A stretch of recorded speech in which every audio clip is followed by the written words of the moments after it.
주님의 그 사랑 찬양해 나의 영원히 주님의 그 사랑으로 내가니 십자가에서 쏟으신 그 사랑 날 향한 주님의 그 사랑 찬양해 영원토록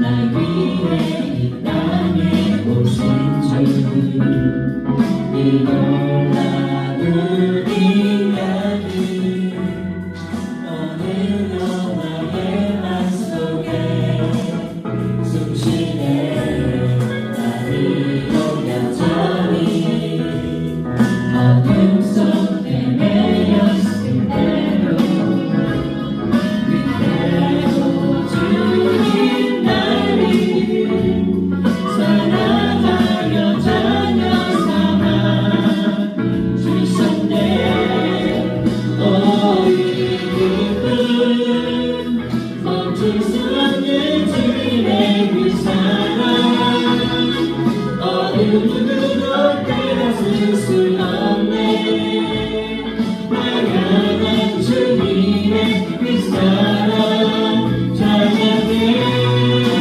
나 영원히 주님의 그 사랑으로 내가니 십자가에서 쏟으신 그 사랑 날 향한 주님의 그 사랑 찬양해 나 영원히 멈출 수 없는 주님의 그 사랑 어느 누구도 빼앗을 수 없네 날 향한 주님의 그 사랑 찬양해 나 영원히 주님의 그 사랑으로 내가니 십자가에서 쏟으신 그 사랑 날 향한 주님의 그 사랑 찬양해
아버지 하나님 천지의 창조주를 믿습니다. 나는 그의 유일하신 아들 우리 주 예수 그리스도를 믿습니다. 그는 성령으로 잉태되어 동정녀 마리아에게서 나시고 본디오 빌라도에게 고난을 받아 십자가에 못 박혀 죽으시고 장사된 지 사흘 만에 죽은 자 가운데서 다시 살아나셨으며 하늘에 오르시어 전능하신 아버지 하나님 우편에 앉아 계시다가 거기로부터 살아있는 자와 죽은 자를 심판하러 오십니다. 나는 성령을 믿으며 거룩한 공교회와 성도의 교제와 죄를 용서받는 것과 몸의 부활과 영생을 믿습니다. 아멘. 공진학생 나와서 기도하시겠습니다.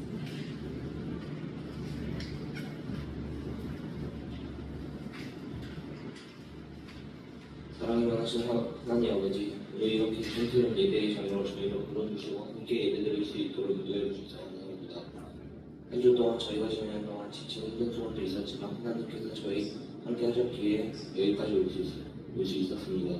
지금 이 시간 저희의 마음과 생각을 하나님께 온전히 드릴 수 있도록 도와주세요. 하나님, 저희가 말씀을 들을 때 귀를 열어주시고 그 말씀이 저희 삶 속에서 살아서 움직일 수 있도록 인도해 주세요. 말씀을 통해 우리가 어떻게 살아가는지 어찌 깨닫고 하나님이 기뻐하시는 삶을 선택할 수 있는 은혜를 주세요. 학교 생활과 친구 관계 속에서는 항상 바른 선택할 수 있도록 지혜를 주시고 힘들 때는 하나님의 원하시는 저희가 되게 해주세요. 오늘 말씀 전하시는 목사님과 선생님들도 하나님의 능력과 지혜를 더해주시고 예배를 준비해 주신 모든 분들에게 감사드립니다. 이 예배가 하나님께 되게 하시고 우리 모두에게는 은혜의 시간이 되게 해주세요. 감사드리며 예수님의 이름으로 기도드립니다. 아멘.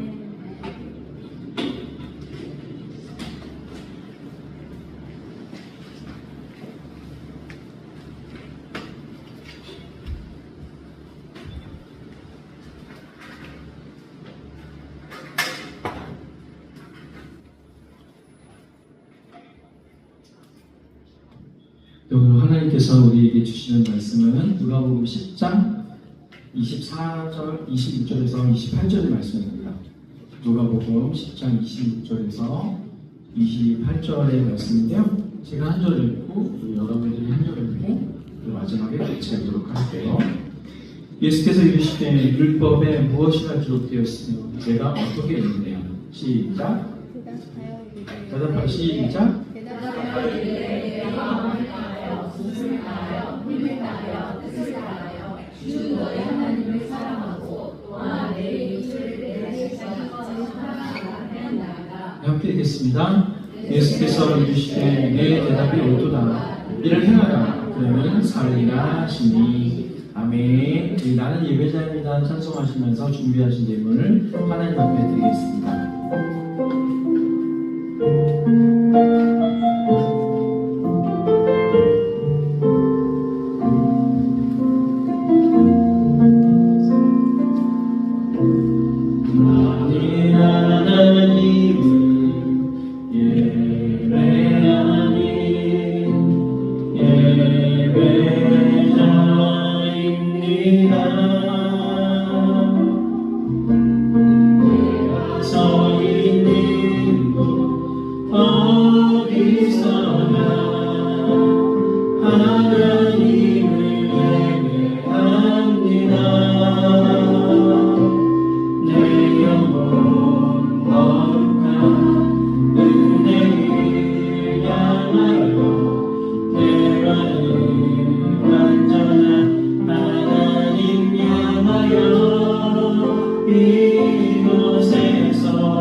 우리 마음을 주님께 드리며 한 번 더 찬송 드립니다. 나는 하나님을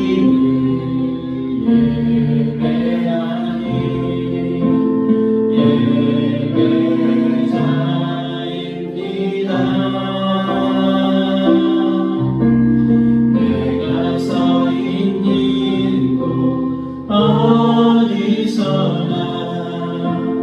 하나님을 예배합니다. 내 영혼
또 우리의 것들을 받으신 주님을 찬양합니다. 오늘 지율이 기도 너무 감사하고요. 사상 속사포랩 제일 빠른 기도 얼마나 감사한지 모르겠습니다. 주님께서 그래도 전능하 주셔서 들으시니까 감사하고요. 자, 주님께 너무 감사하고요. 이제 개학을 해서 많이들 고생스럽죠. 힘들게 방학 때는 조금 늦잠도 좀 자셨었는데 아침 일찍 일어나가지고 등교하는 여러분들 정말 고생이 많고요. 또 우리 병재 형제 같은 경우에는 고2의 나이지만 또 하나님께서 천재적인 머리를 주셨어요. 대입을 준비하고 있는 가운데 있습니다. 이제 학생 어떻게 될지 모르겠어요. 대학교 가면은 중고등부에서 나와야 되는지 정년부로 올라가야 되는지 주요. 자, 아무튼 양쪽 다 하라는 압박이 있는 것 같기도 한데, 자, 아무튼요. 우리 병재 이제 입시 앞두고 있으니까 이제 얼마 안 남았거든요. 진짜 열심히 병재를 위해서 또 기도해서 또 좋은 열매 맺고 또 하나님께서 인도하신 대로 걸어갔으면 좋겠습니다.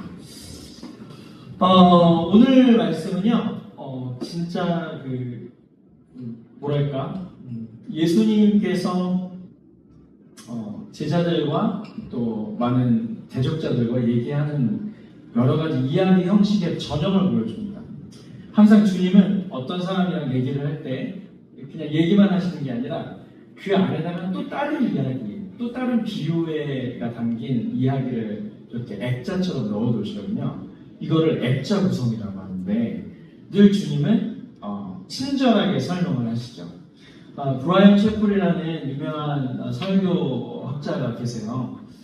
이분의 책에 의하면 예수님이 얘기하셨던 모든 비유는 당시 AD 1세기 사람들이라면, 그리고 그때 고대 근동 이스라엘 사람들이라면 그 비유를 모두 잘 알아들을 수 있었다.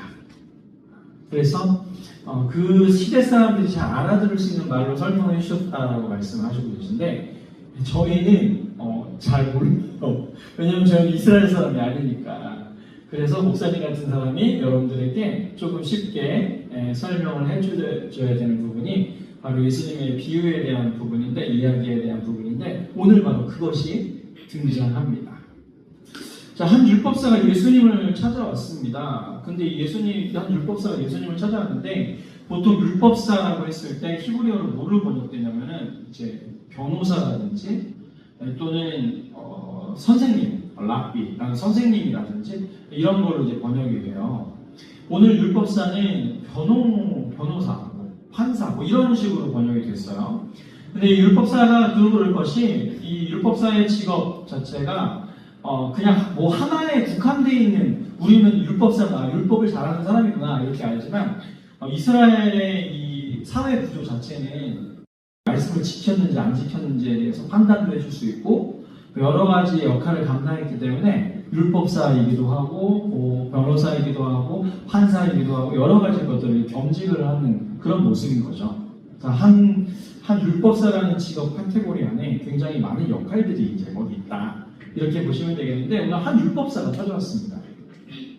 율법사가 찾아와가지고 예수님하고 다정하게 차를 마시면서 대화하는 게 아니라, 오늘 말씀 전반 부분에 보면 뭐가 되냐면 예수님을 시험하려고 왔어요. 그러니까 예수님이랑 한번 맞짱 한번 떠보려고 온 거죠. 그래서 사실은 율법사가 찾아왔을 때 이 장면은 그냥 어떤 개인적인 장면이 아니라 누가복음 10장의 율법사와 만남은 굉장히 공개적인 공개 토론의 형식을 띠고 있었다, 이렇게 볼 수 있습니다. 근데 또 다른 율법사가 나오거든요. 니고데모라든지 다른 사람들이 나오는데, 이런 사람은 밤에 은밀히 찾아오죠. 1대1로 주님과 만나죠. 니고데모라는 이 성경 율법학자가 찾아왔을 때는 주님께 정말 간절한 마음으로 도대체 영원한 생명을 얻을 수 있는 길이 무엇이냐라고 겸손하게 물어 찾아왔다면, 오늘 누가복음 10장에 나오는 율법사는 약간 주님이랑 배틀 뜨려고 1대1로 대결하려고 이 서버를 찾아오신 거죠. 이스라엘 서버를 우리 친구들 게임에 의하면. 자, 아무튼 그런 겁니다. 자, 그래서 이 예수님과 율법사가 총 2라운드의 싸움을 하게 되는데, 먼저 첫 번째는 오늘 율법사가 예수님 시험하려고 찾아왔죠. 1라운드는 율법사가 질문을 하고 예수님이 대답하고 2라운드도 역시 똑같이 율법사가 질문을 하고 예수님이 대답을 하는데 너무 웃긴 게 예수님께서 이렇게 벨트를 낄 때 질문을 하잖아요. 그러면 그 질문에 대해서 또 카운터 펀치를 하면서 이 질문을 하기 위해서 결국에 해답을 누가 찾게 만드냐, 입술로 고백하게 만드냐, 율법사가 이제 고백하게 만드는 형식으로 이렇게 싸움을 진행하게 되는데 첫 공개적인 싸움이었어요. 근데 여러분 율법사가 어느 정도 위치였을 것 같아요? 뭐 마법사 이런 캐릭터 중에 하나였을까? 아, 그건 아니에요.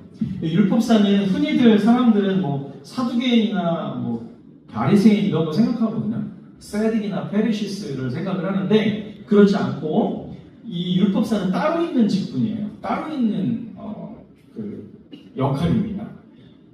그래서 뭐 굉장히 그 뭐라 그럴까 스타들이 진짜 많았어요. 스타 랍비들, 스타 율법사들이 많아서 이 당시 1세기의 아이돌은 누구냐? 그건 율법사예요. 이스라엘 사람들이 그만큼 좋아했어요.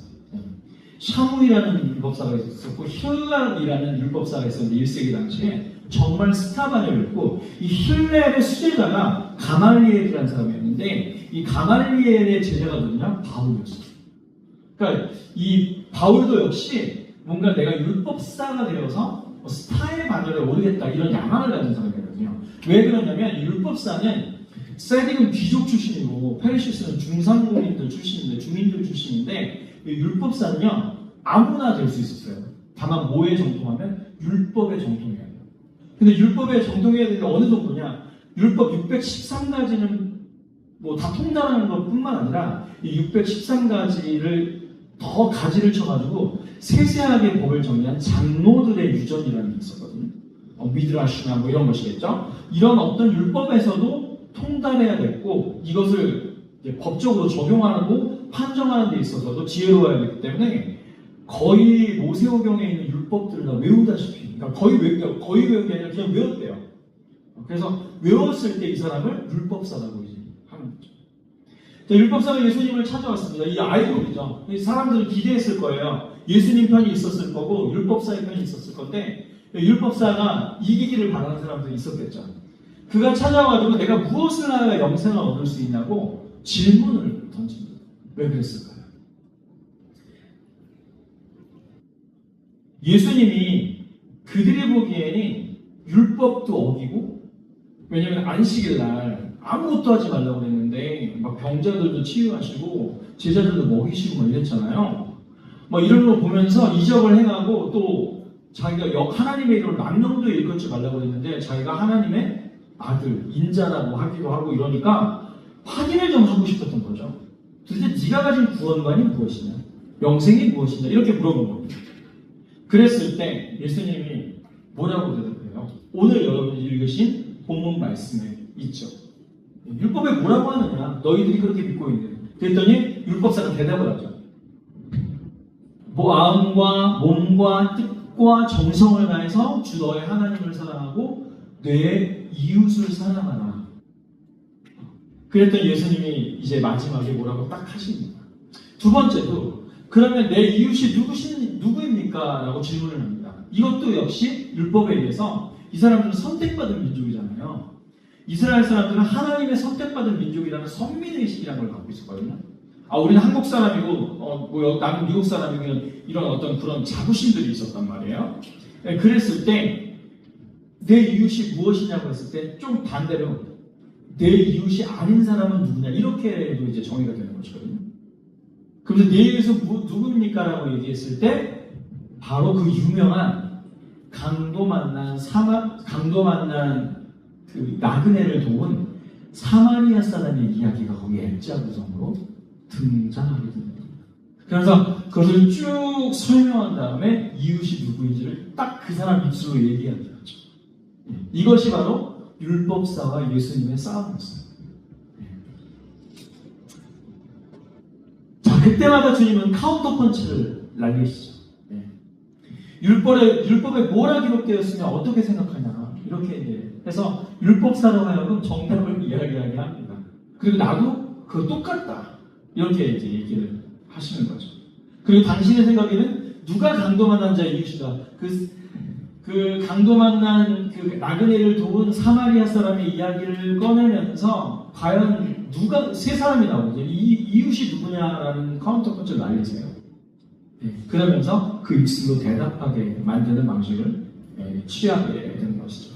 그리고 더더군다나 카운터 펀치 중요한 건 뭐냐면 이 당시 율법사들이나 이스라엘 백성들은 자기가 성경적 지식을 얻는 거에 그쳤어요.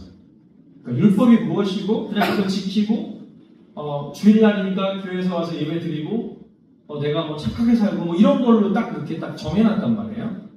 그랬는데 주님은 이렇게 관념적이거나 믿는 것 이상으로의 믿음을 원하신 거죠. 그래서 이 1라운드, 2라운드다 마지막에 뭐라고 얘기했냐면 너가 그렇게 믿으면 가서 그대로 행하라. 이렇게 행하라를 2번씩 얘기하십니다. 그래 너 그렇게 생각하니? 행하라. 아 그렇게 생각하세요? 그러면 그 믿음 그대로 행하세요. 이렇게 얘기해요. 그게 주님의 카운터 펀치였어요. 왜냐면 그 사람들도 지식은 이만큼 많은데 전혀 사랑에 대해서 율법의 궁극적인 목적인 하나님 사랑, 이웃 사랑에 대해서 하나님 사랑에 대해서 너무 마음으로만 행하지는 않는 야고보서가 얘기하는 죽은 믿음을 갖고 있었다라는 것입니다. 자, 이 2번째 질문에 대해서 이제 이 이웃 누가 저의 내 이웃입니까? 내 이웃이 누굽니까? 물었을 때 주님께서 이제 이야기를 시작하십니다. 그게 바로 유명한 이 선한 사마리아인의 비유.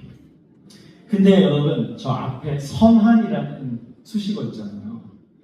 이건 성경에 없어요.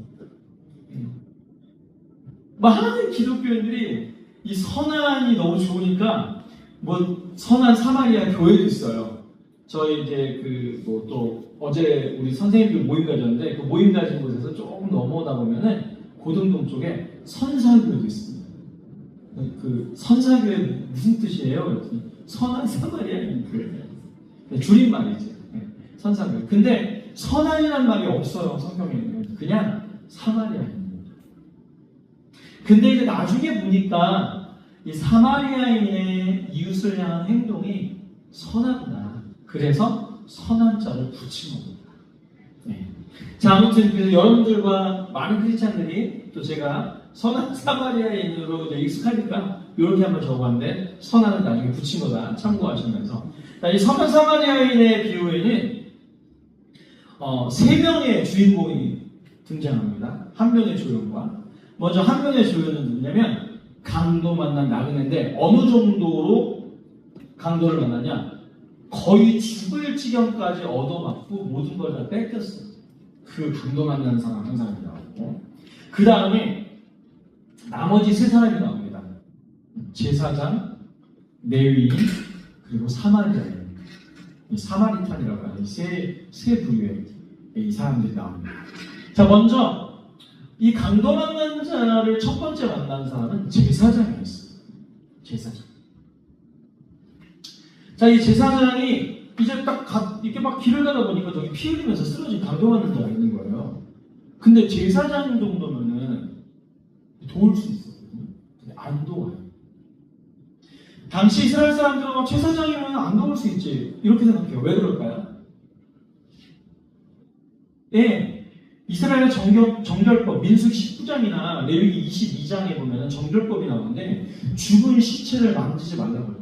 그럼 부정하다고. 근데 난 제사장인데 하나님 앞에 제사 드려야 되는데 난 부정할 수 없지. 그러면서 안 만졌다라는 것이 당위성으로 주어집니다. 근데 그 말이 옳지 않다는 것을 성경을 자세히 읽으면 나와요.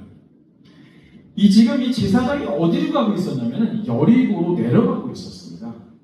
여러분 성경에 여리고로 내려가다라는 표현이 왜 나오냐면 예루살렘은 시온산에 있어요. 시온산 기슭에 있으니까 해발 700에서 800m예요. 근데 이 여리고는요, 여러분 놀라지 마세요. 도시인데 아주 고대 도시거든요. 10,000년이 넘었어 유적이. 근데 아주 고대 도시인데 해발 마이너스 250m예요. 그러니까 해변보다 밑으로 마이너스 250m니까 한 거의 1km 차이나. 그러니까 높은 곳에서 내려간다는 표현을 쓰는 겁니다. 예루살렘에서 그러니까 여리고로 내려가다 예루살렘으로 올라가다 이런 표현은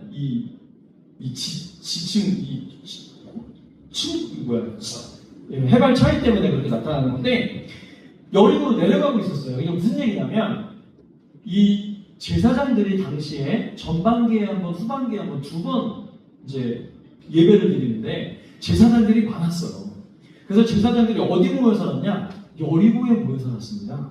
그래서 여리고에 모여 살다가 자기 차례가 오면 성경에 그걸 반차라고 하는데 영어로는 마이 턴. 자기 턴이 오면 그러니까 여리고에서 예루살렘으로 올라와서 제사를 드리고 이제 내려가는 차에 강도 만나는 자를 만난 겁니다. 그러면 아무리 내가 정결법, 율법이 있어도 어떻게 해야 돼요? 그 율법의 더 큰 정신, 그게 뭐예요? 생명 존중의 정신이거든요. 사랑의 정신이거든요. 그 정신으로 살렸어야죠. 근데 그냥 내가 본체 맞지. 여러분 요즘에도요 이스라엘에 안식일날 일을 하면 절대로 못해요. 얘는 진짜 웃겨요. 유학생들 시켜요. 뭐 일을 하거든요. 자기는 율법 안 어기고 그리고 또 막 이제 룸메이트랑 같이 이제 두 명이 이제 룸을 같이 쓰는데 그 막 맥이나 막 김 같은 거 냉장고에 넣으면 난리 나요. 화내고 부정한 질수, 비늘이 없는 그 해물류는 부정한 거거든요. 내 냉장고에다 이런 부정한 걸 넣어놨다고 청소하고 막 화내고 난리 피는 사람이 이 사람들이거든요. 근데 이 사람들도 안식일날 허용되는 게 딱 하나 있어요. 목숨이 위급하거나 생명이 위급할 때 병원 가거나 응급차가 움직이는 건 허용. 그러니까 이 사람들도 이 유대인들도 철저히 유대교 관습으로서 마치 율법사가 그렇게 믿었듯이 율법을 철저하게 지키는 것으로 주님을 사랑하고 예배한다고 생각하거든요. 근데도 허용하는 건 뭐냐? 생명이 급하거나 힘들면 그걸 허용해 준다. 유일하게 다닐 수 있는 차 뭐야? 앰뷸런스. 응급차. 왜? 생명부터 구하는 거죠. 그리고 율법의 정신이 뭐예요? 생명 존중이고 사랑이거든요. 근데 이 제사장은 그걸 무시하고 그냥 내려간 거죠. 또 한 명의 주인공이 있었죠. 바로 레위인입니다. 이 레위인들은 대부분 뭐냐면 제사장들의 보조를 맡았죠. 그래서 뭐 여러 가지 역할을 감당하고 있었거든요. 근데 그 역시 뭐예요? 나는 뭐 우리 보스가 이러는데 나 같은 사람이 안 도와줘도 돼요. 그래서 그냥 그 대세에 끌려가는 거예요. 근데 목사님은 이 말씀을 묵상하면서 뭐가 떠올랐냐면은 저 자신도 떠올랐고 저 신앙님도 떠올랐어요. 이게 앞에서 이렇게 우리의 어떤 뭐 영적 리더라든지 이런 거 가면 우리는 아무 생각 없이 하는 보존돼 하면서 그냥 아무런 신앙적 판단이나 이런 거 없이 그냥 무지성으로 그냥 이렇게 쫓아가는 거죠. 그런 모습을 누가 보인 거예요? 레위인이요. 그냥 제사장도 저렇게 그냥 죽은 사람 무시하고 우리도 나도 갈래. 근데 이 두 사람은 그냥 지나간 거죠. 근데 여기 있는 이 사람이 한 사람이 나오는 거예요. 바로 그 사람이 세 번째 주인공 사마리아였습니다. 여러분 이 제사장과 레위인에게 우리 질문할 수 있죠. 그게 최선이었던가요? 그게 하나님을 믿는 사람으로서 최선인가요? 지금 사람이 죽어보고 있는데요. 거반 죽게 되었다고 거의 죽게 된 사람을 놔두고 그냥 갔다고? 이게 말이 안 되는 거죠. 게다가 여러분 이 예수님이 이 얘기를 하셨을 때 여기 강도 만났다라고 했을 때 그 당시에 1세기 당시에 듣고 있었던 이스라엘 사람들은 그럴만하지. 왜 그러냐면 이 예루살렘에서 여리고로 내려가는 나중에 이제 여러분들이 이스라엘 땅에 여행 가보시면 알겠지만 막 이 계곡들이 깊은 계곡들 좁은 골목들이 이어져요. 지금도 있대요. 강도가 이 지역은. 그러니까 예수님 시대부터 여태까지 2000년 동안 강도나 도둑 소매치기가 있는 데가 어디야? 이 여리고로 가는 길목이거든요. 사람들이 그래서 여행자가 그 나그네가 강도 만났구나. 억지 설정이 아니었거든요. 이럴 경우가 있겠다라고 생각을 하는 거죠. 저희도 마찬가지예요. 그렇게 생각해야 되는 거죠. 자, 그랬습니다. 이 사마리아 사람이요. 정말 당시로서는 생각할 수 없는 그런 일들을 벌이기 시작합니다. 먼저 여러분 당시 사회적 분위기를 볼게요. 자, 사마리아 사람은 이스라엘에서 어느 집안 사람이냐면 중부 집안 사람이에요. 자, 이제 이스라엘 백성들 예루살렘이나 뭐 여리고나 살던 사람들은 남부 집안 사람이에요. 자, 그 다음에 저기 제일 북부지방 사람들은 누굴까요? 갈릴리 지방 사람들이에요. 갈릴리 지방, 사마리아 땅, 그리고 여기 유대 땅이 있었어요. 그 유대 땅 밑에 이제 네겝이라는 사막도 있었고, 이런데 거기 사람이 살지 않으니까. 자, 이 중부지방 사람들이랑 남부지방 사람들이랑 사이가 좋았게요? 안 좋았게요? 안 좋았어요. 이 중부지방에 있던 사마리아 사람들이 왜 이 남부지방 사람들에게 배척을 당했냐면, 옛날에 아시리아라는 나라가 쳐들어왔을 때 이 아시리아가 적국을 자기들이 침략을 하잖아요. 그러면 어떤 정책을 폈냐면 피를 섞는 혼혈 정책을 폈단 말이에요. 그래가지고 야, 너네 중부지방 사람, 너네 사마리아 사람들, 너네는 피가 더러워. 너네는 혼혈족이야. 이렇게 얘기해요. 근데 또 사마리아 사람들 쪽에서는 또 억울한 게 이 사람들은 모세오경을 철저히 지키고, 그리고 그렇게 많은 사람들이 피가 섞이지 않았거든요. 사실 퍼센테이지 보면. 그런데도 자기를 벌레 보듯이 하는 이 남부지방 사람들이 너무 싫은 거예요. 이 두 지방 사람들이 부딪히고 있었던 거죠. 그래서 실제로 역사, 이제 성경 말고 역사책을 보면 사마리아 사람들이 예루살렘이나 있는 데 내려가면 테러를 발명했어요. 마치 그 백인들과 흑인들이 자기 구역에 갔을 때 인종차별 때문에 막 유혈 사태가 벌어지거나 막 사망사고도 일어나고 막 이런 것처럼 그런 사고들이 많이 일어났거든요. 근데 지금 사마리아 사람이 이 피 흘린 사람을 돕는 현장은 어디예요? 자기네 홈그라운드 중부지방이에요? 사마리아 땅이에요? 아니면 유대 땅이에요? 유대 땅. 이거부터가 벌써 이 사마리아 사람이 일단 범상치가 않은 겁니다. 저는 이 말씀 보면서 그런 생각 들었어요. 우리나라 좌우로 나눠져서 막 싸우고 있는 현실. 그 속에서 내가 예수님 믿는 사람으로서 나랑 반대편에 있는 사람을 진심으로 사랑할 수 있는가? 이런 질문들이 일단 떠올랐습니다. 저한테는 좀 심각했어요. 맨날 정죄하기 바빴거든요. 근데 말씀 준비하면서 이게 주님이 원하시는 건 아닌 것 같다는 생각이 되게 많이 들었어요. 자, 어쨌든 그런 어떤 상황이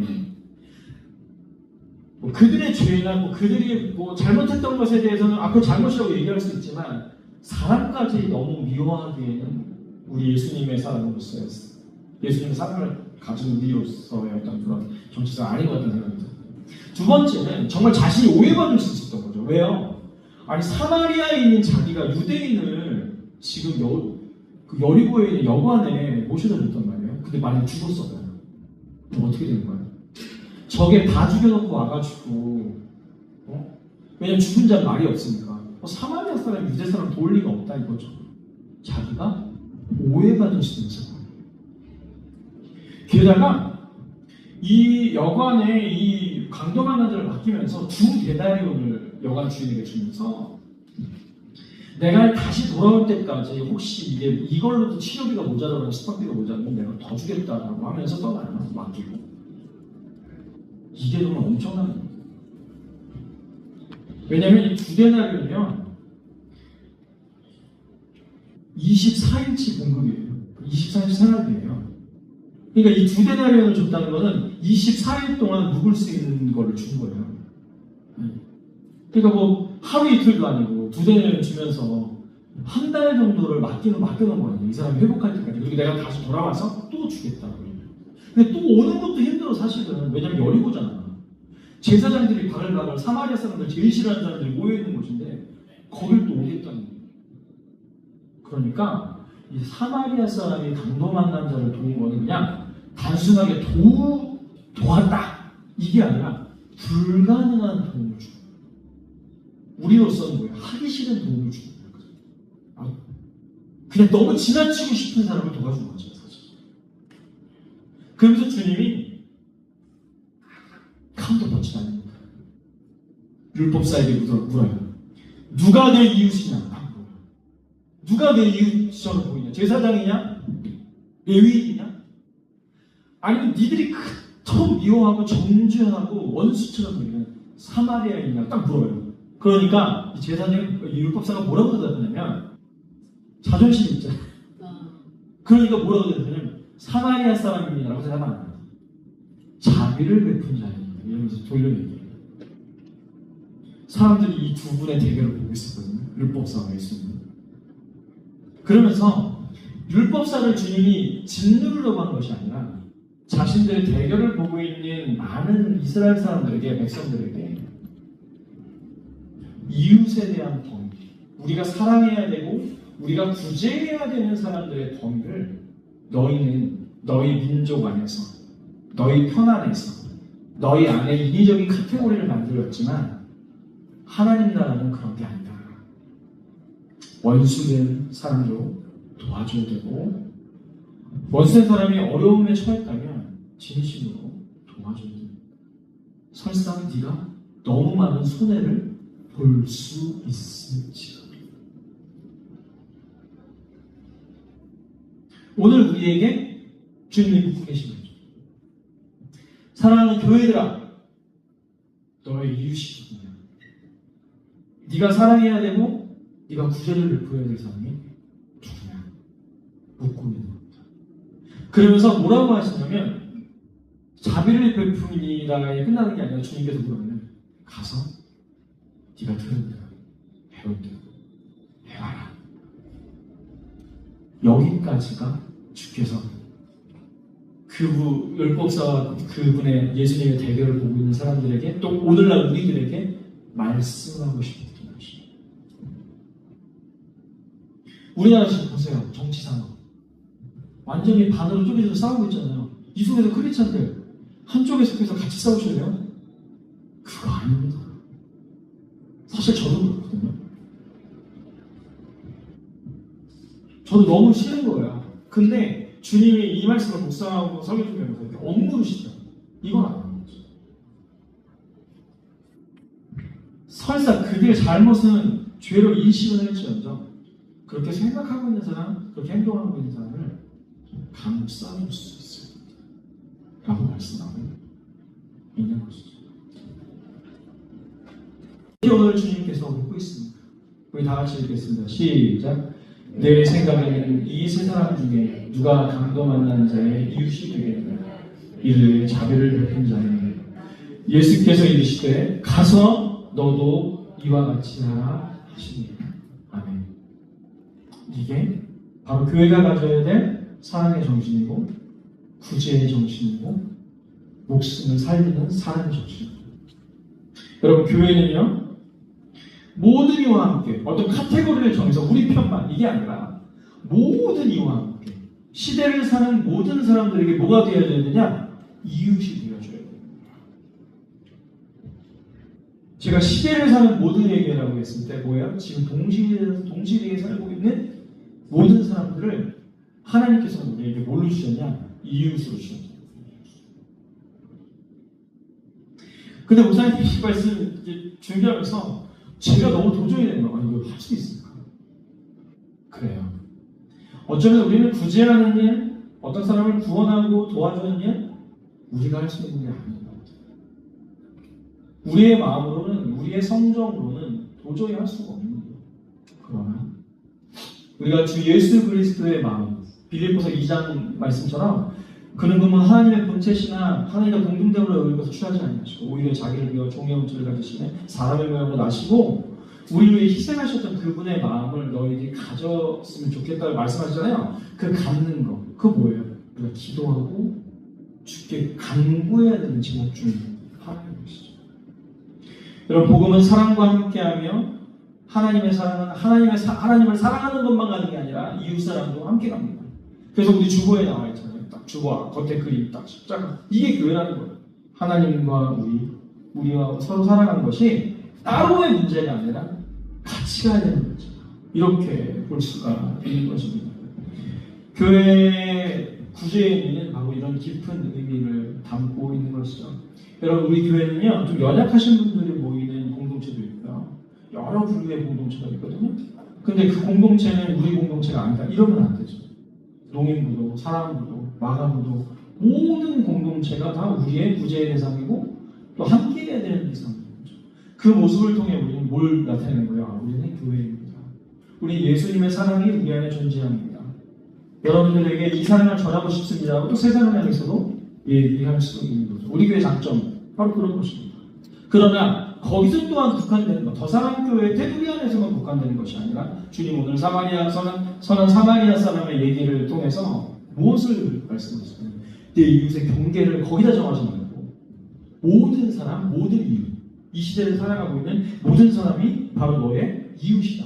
이렇게 말씀하고 있는 것입니다. 아무쪼록 오늘 교회에 대해서 이제 8월 한 달간 우리 함께 나누는데요. 그 교회로서 아름다운 구제의 삶, 사랑의 삶을 살아가는 우리 모두가 되기를 소망하고 여러분과 저 자신에게 도전하겠습니다. 사마리아인의 사랑을 본받아서 이웃이 되어주셨으면 좋겠고 또 그렇게 교회로서 살아가시는 저와 여러분 되기를 주님의 이름으로 축원합니다. 네, 우리 함께 찬송하며 주 앞에 나가시겠습니다. 다 같이 일어나셔서 우리는 주에게 고백합니다.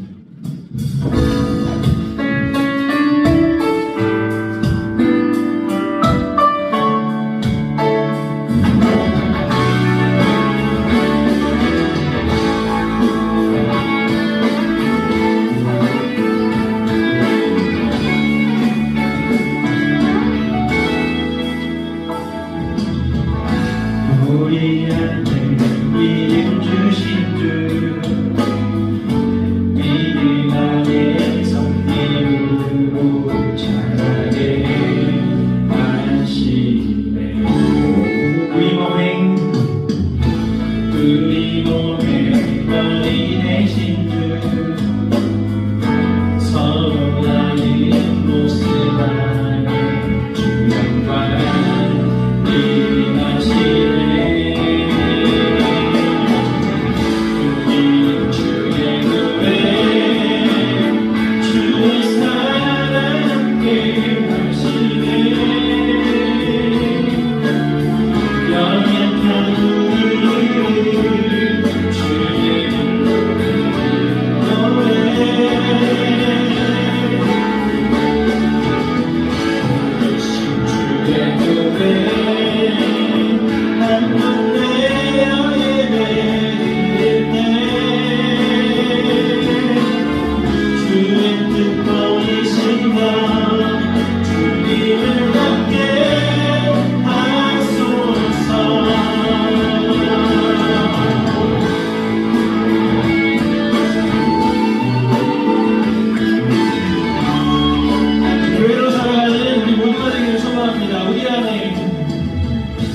우리 안에 믿음 주신 주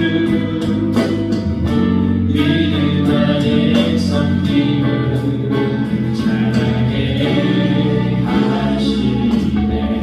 우리 몸에 머리 되신 주 서로 다른 모습 안에 중간과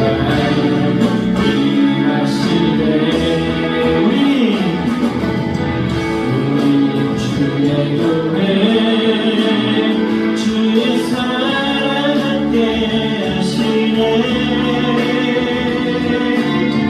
연약한 우리들을 주의 인도해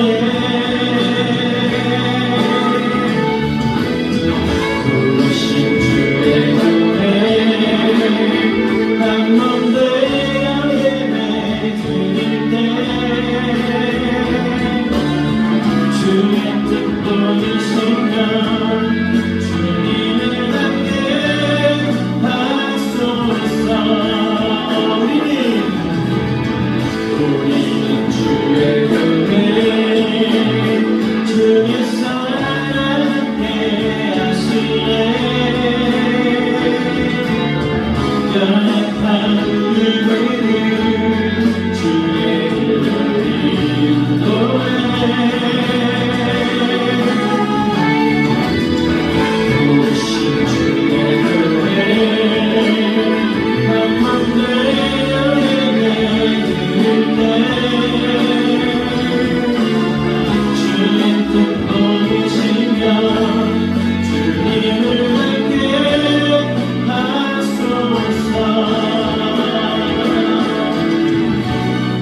하나님께 영광의 박수 올려드리겠습니다.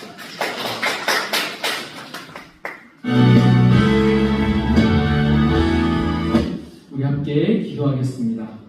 하나님 감사합니다. 8월 한 달 동안 교회에 대하여 우리에게 주께서 말씀하여 주시고 인도하여 주셔서 감사드립니다. 우리 사랑하는 중고등부 친구들과 또 저와 우리 선생님들이 주님의 온전한 교회의 모습으로 살아가기를 소망합니다. 하나님 특별히 오늘 주제에 대하여 이웃을 돕는 일에 대하여 사랑하는 일에 대해서 함께 나누게 되었습니다.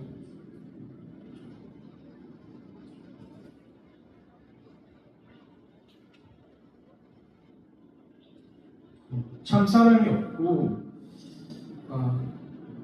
정말 주님을 믿고 섬기고 따르지만 저희 안에 살아갈 수 있는 힘이 없고 연약한 자들임을 주 앞에 고백하면서 하나님 오늘 우리가 주의 길을 쫓기를 원합니다. 원수를 사랑하셨던 자신을 비난하는 사람들 용서하셨고 도우셨던 그리고 치유하셨던 주님의 길을 그 발자취를 쫓아가기를 원합니다. 특별히 주께서 오늘 착한 사마리아 사람을 통하여서 우리에게 많은 것들을 말씀해 주시면 감사합니다. 이 시대가 나눠져 있고 힘들어하고 있고 또 개인 이기주의가 판매하고 자신을 사랑하고 돈을 사랑하고 많은 것들을 사랑하는 시대 속에서 우리가 그것들을 초월한 사랑을 할 수 있는 주님의 사람들 될 수 있도록 도와주시고 그것이 교회임을 증거하고 증명하며 살게 하시며 또 그 사랑으로 말미암아 주의 복음이 이 땅 가운데 전해지는 그런 역사가 있을 수 있도록 저와 우리 친구들, 우리 선생님들을 참 교회로 다듬어가 주시고 성숙케 하여 주시옵소서. 우리의 깊어진 삶을 주께 드리며 또한 주님을 믿는 사람다운 명예를 지키며 살아가는 우리 모두가 되기를 소망합니다. 지금은 우리 주 예수 그리스도의 은혜와 하나님의 사랑하심과 성령님의 강한 감동 교통 역사 충만하신 주님 이웃사랑의 길을 걷겠습니다. 저에게 믿음과 용기와 힘을 허락하여 주시옵소서. 사랑하는 저에게 사랑을 부어주시옵소서. 다짐하고 돌아서는 사랑하는 모든 우리 친구들 위해 그들의 인생 위에 그 머리 위에 그들을 가르친 선생님들 위해 이제로부터 영원토록 함께 하실지어다. 아멘. 예배를 마치는 영광의 박수를 드리겠습니다.